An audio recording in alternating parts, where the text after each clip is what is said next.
And this episode of Ortega Squared is sponsored by Dirt Dude. They do mowing, landscaping, and cleanups. If you want a free estimate, all you have to do is DM or call them at 484-929-7686. That's 484-929-7686. Or Dirt Dudes LV on Instagram. Thank you.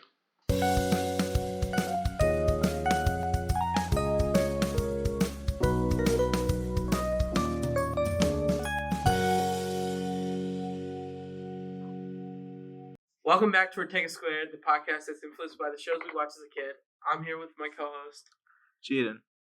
And I'm joined by two very special guests. To my left, Jason St. Ledger. And in front of me, Dr. B. So this is the finale episode of season 1 of Ortega Squared.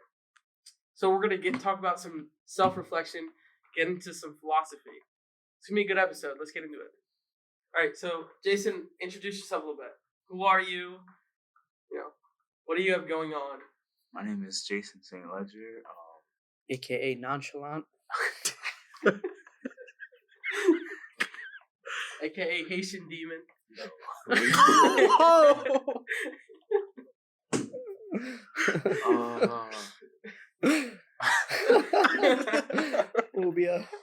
Obia man. Jason, so who are you? You're a football player. You're about to go collegiate. I'm going to McDaniel College, yes. But you're more than just a football player. Yeah. I'm a great guy. You're a great guy. I'm a student. I love to learn. Yeah. But you have aspirations. You want to share, what is your goal? Career-wise.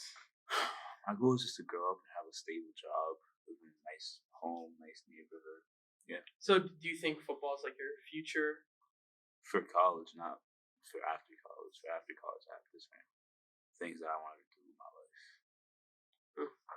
All right, and in front of me, Dr. B, introduce yourself. Who are you? Doctorius Bartholomew Rudolfo B. No, I'm actually the Reverend Dr. B. I am also ordained in the Universal Life Church, which I think most people don't know. I've officiated 2 weddings at this point. I have a 3rd one coming up in April. Really? Yeah.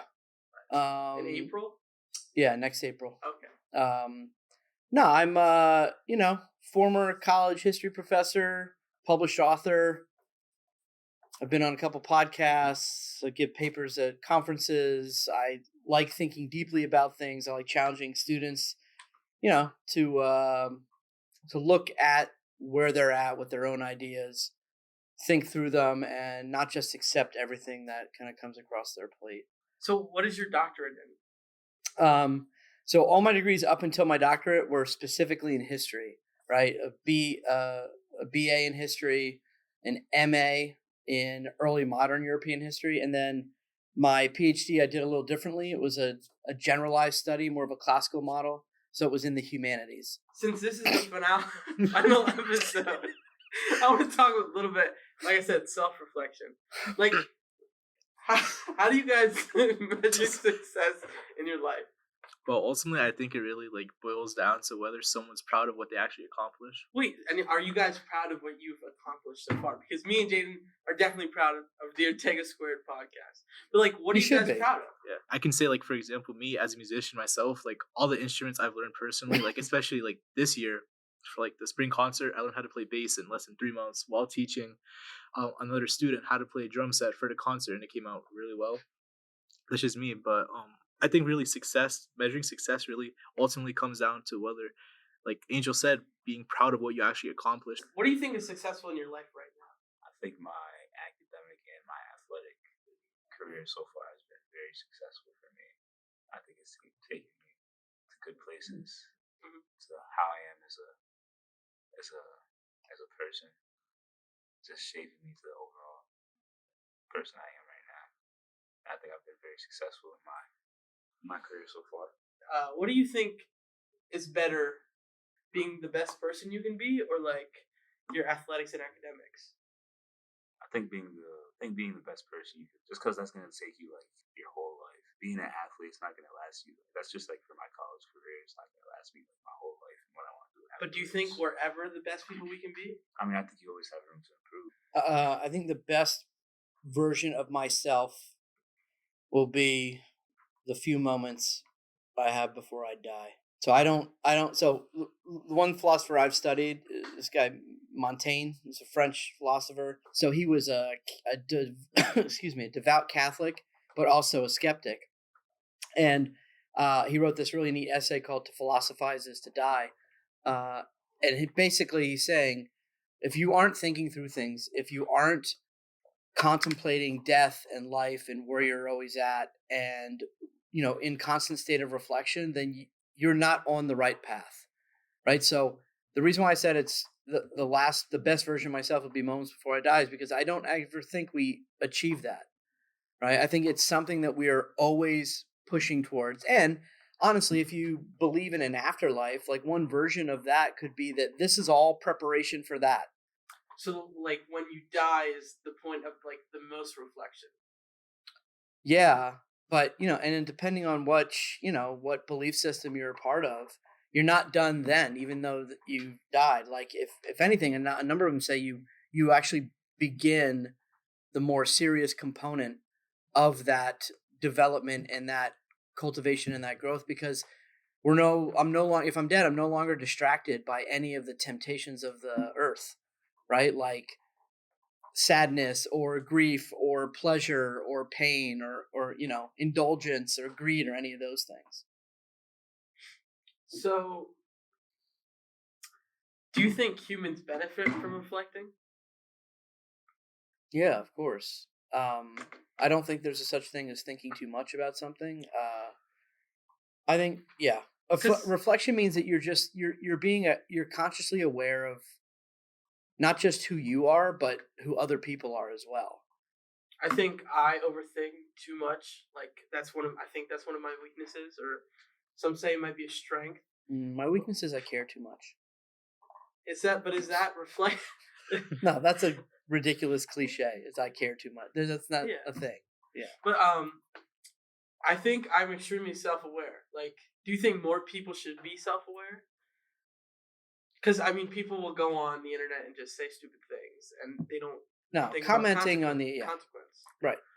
Really, like what I personally believe is it really comes down to appearance and perception.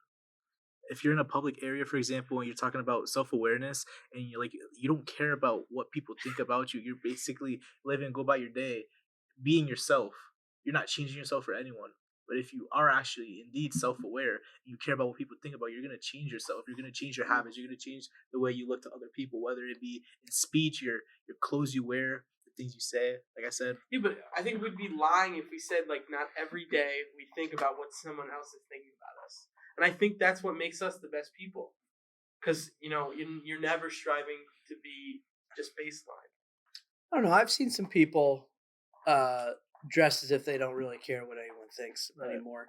But I like the way you put that, because I think it means then that you're not changing or doing things or being self-aware for others.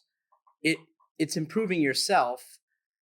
They just kind of seem to be this maybe even indirect accountability that keeps you pushing, like, oh, you know what? I kind of like the way that person does that. I maybe should think about how they do that and improve myself. That's why I understand what the sentiment is when it's like, oh, you should be okay with who you are. Mm. Yes, but also no, 100% no. Because if you are, then you are not on that path of personal growth, right? We get to free our own minds. Mm-hmm. Gotta be free, man. I don't want to be shackled. So Jason, what do you plan on pursuing academically? I'm planning on majoring in kinesiology and minoring in business. When did you realize, like, those were things you wanted to do? The kinesiology aspect, I just wanted to stay connected to like kind of stay connected to sports, kind of, and like I could take it like a bunch of different ways with sports. Like there's like you can take like a physical therapy route or like a athletic trainer route. It's just like you learn a lot about the body, and then the minor in business, I just like it's just something good to have. Just like I feel like you can get like really any job in the business part of things. It's just like, what is this? Dr. B, when do you think being a history professor was what you wanted to do, or being a teacher? It was probably like my junior year in college. I went into college thinking I was going to be a psych major, and then I changed that. And then about my end of my sophomore year, beginning my junior year, I started realizing like, wow, I really like this information.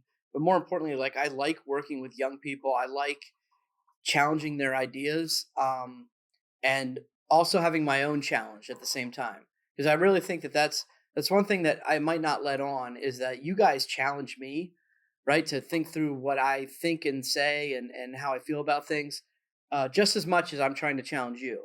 And I'm open to that idea that, even though, I am a god before you and I'm a man surrounded by boys, right? I mean, and you are nowhere close to me, right? I am on the mountain in the ivory tower, and you are but peasants miring in the mud, in the muck. That aside, right? Respectfully, I think there's a lot I can also learn, right? Just because I'm 46 and I've been through a lot more, it doesn't make me expert and you amateur, right? We're both on the same level, right? We're on the same path. We're going to have a lot of the same experiences. And that's the great thing about community and like just being together. That's what frustrates me, that I don't think the structure of school does enough, is realize that like, yes, there's going to be someone who's number one in the class and there's going to be someone who's number 150, right? But ultimately we're all kind of working on and striving like and experiencing the same things to figure out what it means to be human. And so that's why I wanted to be a teacher, right? So sophomore, junior year, I got serious about it. I'd seen Dead Poet Society and like Mr. Holland's Opus, and I go, you know what? Being a teacher would be great. I want to have an impact on lives because I don't really care about making money. I could easily go get a sales job and I can sell snow to Inuits. Like JC reference. Right? Yeah. And I can sell ketchup popsicles in the summertime to nurses in white gloves. Right? It's just all look, it's all perspective. Right? Like I know I have the skill set to be good at sales, but I can make a ton of money doing that. But I don't know that I would feel the same level of fulfillment or joy, right? I'm not looking for happiness. Happiness is ephemeral and fleeting, right? Happiness is, the moment after. And then, it's gone. Right? And happiness is gone. So, and then you're going after it again. So, what do you plan to be? So I plan to attend Kutztown University and major in criminal justice, and then after 4 years of college, attend police academy. So, like, Jaden, I wanted to ask about college, like all of you guys. Do you think most people go into what they're best at or what they're most interested in? I think really it comes down to like what you're passionate about and where you can actually indeed see yourself in the future. Yeah, but like, is that always the thing you're the best at? Because then you're a great band player. Why wouldn't you pursue that over? You mean like have him major in music or something? Well, it's simple. If we look at it, for example, like a major like in computer science, like people always like have the impression that like, oh, if you major in that, you're not gonna have a career in that, you're not gonna make money, you're gonna be living on the side of the street and flipping burgers at McDonald's. But why did society put pressure on people? Oh, you mean if you were a music major? Yeah. Okay. But why does society put pressure on people to not go what they love, do what they love? A lot of times, I really think it's like what we were talking about earlier, like how you perceive someone and like what they actually indeed want to do. But like you can't like force someone to major in something, like it's what they want to do at the end of the day. You can't tell them, oh, I want you to major in biology, but no, I want to major in art education. But society is pushing you into doing that going to the police academy rather than being in band or doing music. That's my own decision because really, I feel like from my standpoint, like my family, my grandfather was a cop in Jersey. He was also in the Army, EMT, and now he's a pastor. But really, the way I see it is I want to be in law enforcement so I can help people, help families, especially me being bilingual, help families and those bring closure to like dead cases, murders. So like that'd be like you couldn't say your passion or what you really want to do at, like you had that at 10 years old, right? No, in fact, I've always felt envious of people who have always known what they want to be or what they want to do. Like my wife knew in high school she wanted to be a PT, physical therapist. And so all of her plans and all of her decisions were in that one direction. I really felt lost, like I didn't know what I really should do or want to do or could do. And then I just started taking chances and making decisions, and sometimes I made bad decisions, right? Things like that. Like the one I always tell students is my biggest regret is I could have stayed at Oxford and finished my degree there. And I was engaged at the time, and the girl didn't want to move over to England, right? She said, I don't want to live there apart from my family and everything we know here for the next 3 or 4 years, or maybe even longer. And I said, oh, okay, I'll come home. And then guess what? I am not married to her today. Wow. So you left Oxford to chase the Hus, is what you're saying there. Whoa, you go Harry Potter, and now you're now we're chasing Hus? For those listening to the podcast, Angel just put his glasses on. Yeah. Yeah, I mean, yeah, man. I mean, maybe that's my vice. So to go along with what Dr. B was saying, I think so. The question I have for him is, do you think mistakes are a great teacher to have? Oh, by far.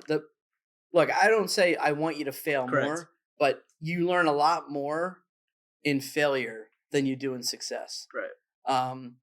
And honestly, I think you learn a lot more in doing tasks sometimes and go in pursuing things for the sake of themselves. So what I mean is, like I always joke, I tell my kids, I'm like, you're going to dig a hole this summer and we're not going to use the hole. You're just going to fill it back in. Because I really do think that you can learn a lot about yourself, about your endurance, right? About what you're capable of. Things are falling apart in the studio. No, public ed. No, I really do think that like there is so much to learn about what you thought you could do or what you weren't capable of doing. Like knowing your capabilities and knowing your limitations are equally as beneficial. Correct. Because I also think it helps you to like push you in certain directions. So, I come home and then I get on this course and I think I'm just going to be an adjunct history professor and have this driving service that I started on the side. I thought that was going to be my life. I never wanted to get a PhD. I never wanted to publish a book. I also didn't think I had the ability to do those things. So I doubted myself a lot. Do you think we should be pushed to do things more, like have plans, or do you think we should like be on doing things on whim? Like, do you think plans are required, or like it's beneficial to do things just outright? I mean, Jay, do you feel like you've planned your life out, or do you just go, oh, that looks good, I guess I'll just go do that? I feel like I had like I didn't know I was gonna be doing what I was doing. Like I didn't know I was gonna major in kinesiology until like I'd say like maybe like the beginning of the school year. Okay. Until I started applying for colleges and looking through the stuff. And I didn't know I was gonna minor in business until I did more research on it. So I like that. I did like that. I mean, look, you can't live on whim alone, No. right? Because eventually there will be other people in your purview and in your lives that your decisions will also affect them. So, like, oh, let's live like there's no tomorrow. Well, guess what, bro? Tomorrow's going to keep coming. And one day you're going to look like you've been living like there's no tomorrow, right? And that's when, puppet shows behind an abandoned Kmart start happening. You're asking for money on MacArthur Road. For straight cash. No, I like what Dr. B saying. Like, there has to be a preparation for all things you do. Like, living on a whim, like, you're just gonna end up hurting people. I don't think we need preparation for all things we do. Like, I think we should prepare. Like, I think we should have an idea of what we want to do, Right. And then we should do things that are spontaneous. I mean, the only preparation I use is preparation H. You're a goofball. He's just talking about the hemorrhoid cream he uses at night. No, you put it under your eyes and it takes the bags away. I don't believe you. Come on, man. You don't see me shifting funny in my seat.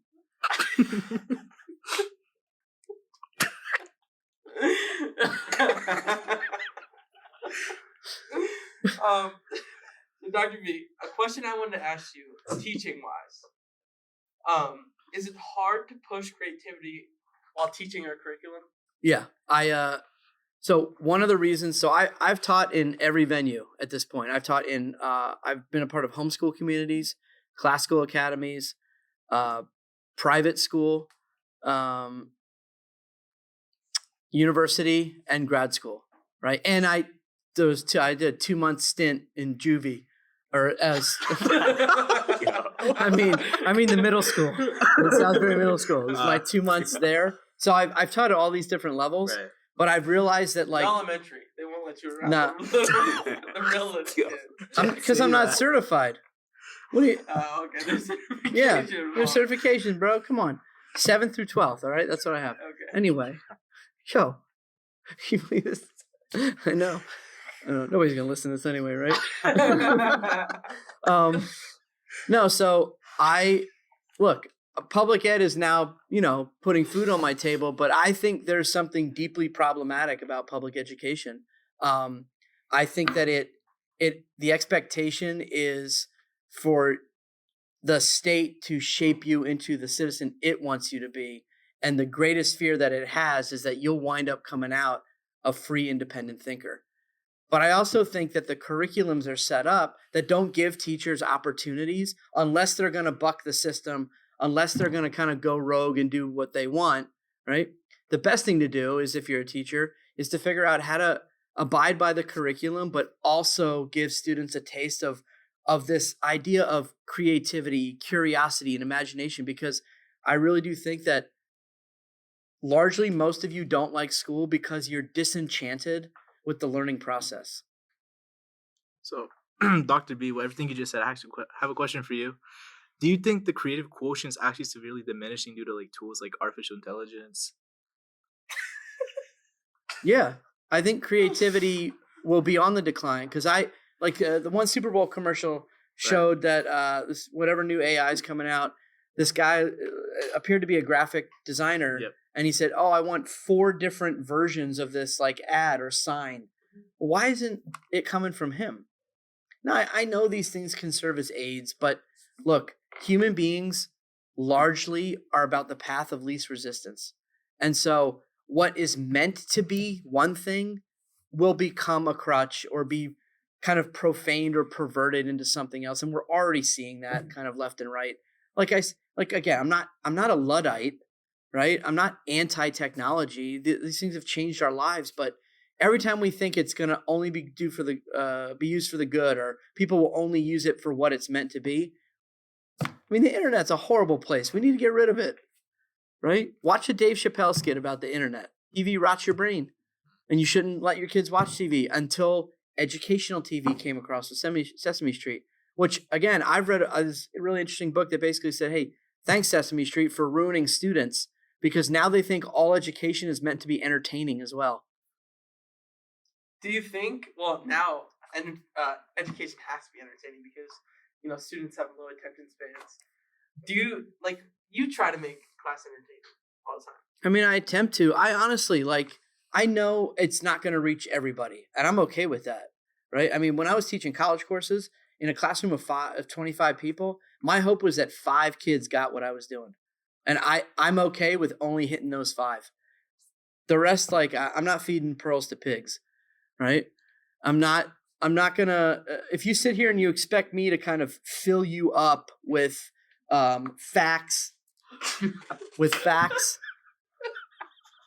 right? And this and I'm going to force you to be enlightened, right? No, that's not the way it works.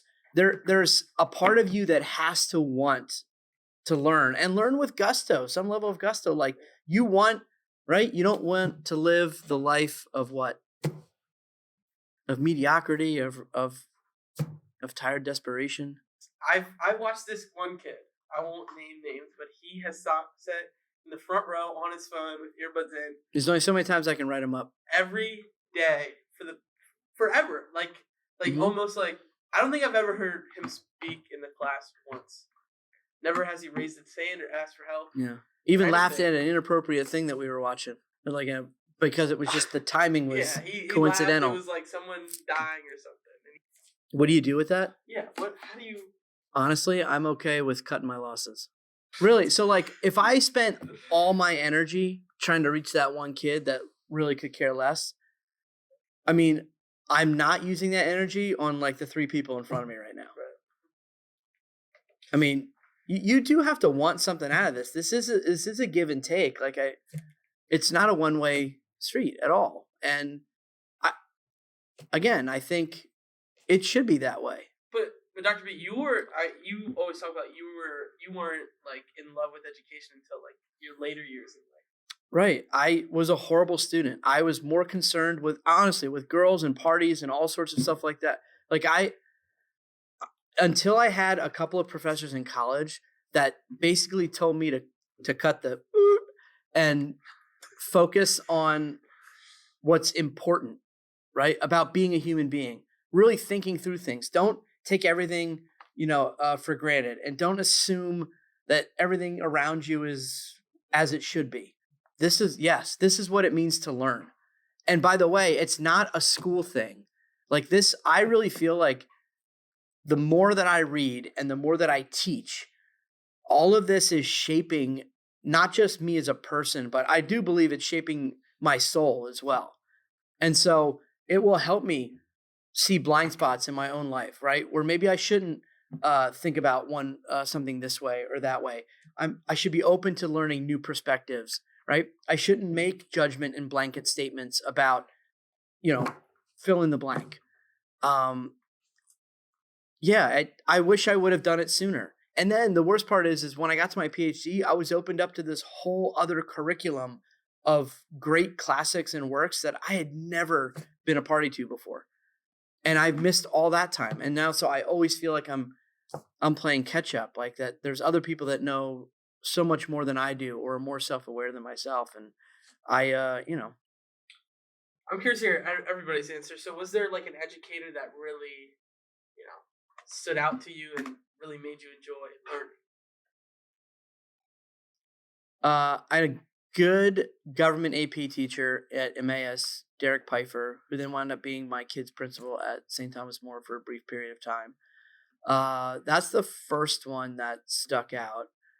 But like college-wise, and this person's probably had the most impact on me from college onward, is Dr. Gary Jenkins, who I still go fishing with every year, who, was on my master's committee. He's read countless things that I've written in the writing process. But more than that, like he's taught me what it means to be a scholar, but what it means to be a teacher. I value his perspective on what it means to be a man as well. And so, I just feel like it was much more than like, okay, Voltaire in the French Enlightenment. Like it was so much more impactful than that. And I really do hope that every one of you guys, it doesn't have to be necessarily a teacher, but finds someone that is a quote unquote mentor for you. What about you guys? Is there one educator that has stood out to you that has pushed you to be the better you? I feel like I'm still at an age where like I'm pretty young. I haven't even got to college yet. I haven't really I've been in elementary school, middle school, and high school, but yeah, I've had great teachers, and I'd be biased if I just say Dr. B has been the best one, but really I feel like I'm just too young to actually find someone to properly guide me. Have you ever had Dr. B as a teacher? That's what I was gonna say. You can't glaze him, bro. Jason, what about you? Like, mine is Mr. Weatherhold. Like, he taught me how to use all these Adobe products and how to really express my creativity with media, and that's why I'm going into a media major. This is what I want to do, and he really showed me that. Jason, who has taught you sports is what you want to do? I mean, it's not really anybody who's there's not a teacher in any school. But any mentor in your life. Any mentor. I mean, I say one of my old coaches. He's not here anymore, but his name is Sean Roth. I think he's a good mentor. He may have not been the best, offensive coordinator, but he was a good mentor. He taught me a lot of things. Taught me a lot to do. taught me a lot of things to do, and he has good advice to give. We can only value like these good mentors in our life. Like I think that's what we should, think about the most is like who has brought us to be where we are at. What about you? What? Well, I know Weatherhold, but like some of these other questions I'm thinking of that you've been guiding the conversation. Do you, instead of going back and going, okay, I need you to answer all of these, just the role that you've assumed, I'm watching the dynamic between you and Jaden and just the role you've assumed. Like, do you feel like you easily fall into that role? Well, I think this is actually, I was thinking about this recently because I asked Jason for an interview, like, what do you think some of my strengths or weaknesses is? And I think he says that I'm a good communicator. I think a lot of people will say that I'm a good communicator. And I think, like, that's how I assume the role on the podcast. I think you have to be able to have decent conversation with people. And in order to do that, I think I'm easy to connect with. I think it's easy to have a conversation with me. What'd you ask? If you just easily fall into that role, do you feel like that's kind of like a gift? I mean, maybe beyond maybe feeling slighted that you were not named after any of the New York Giants. That's a shot. I guess it's a gift. It's what, like, that's why, like, Jaden, you're really good at music, but you're going into, Right. My minor in music, I don't know yet. Yeah. But Jason, you're good at sports, and you're gonna like flip that love into like training or whatever.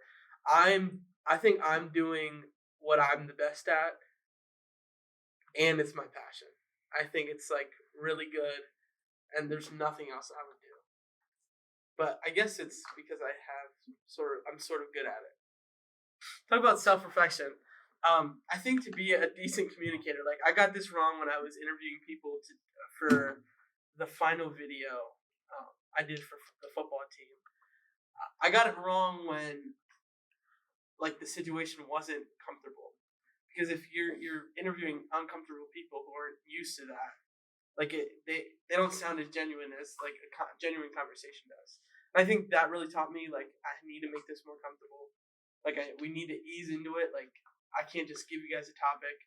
You guys really have to stew on it. You know what I mean? I agree, but that's part of the trial and error process. I mean, you're not going to be immediately good at anything. I mean, Jason didn't just wake up one day and score 6 touchdowns in one game. It was 5. Oh, you should say it was 4 so he could say it was 5. Or I thought I was going to say 6, and you were going to say it was 7. Oh my god. Brain rot, chat. Get out of here. Do you think like brain rot? Like that was for Aiden Smarsh. But do you think like I want to know about that? Do you think students are brain rotted? I think that they. Do you think everybody has the ability to have a conversation? No, I don't. Why do you think? I think I shouldn't say never, but I think you create bad habits, and when you're not discerning about what you are interacting with. So like people are like, oh, I hate reading. That statement to me, I would never read a book, or I hate reading. That statement to me is insane.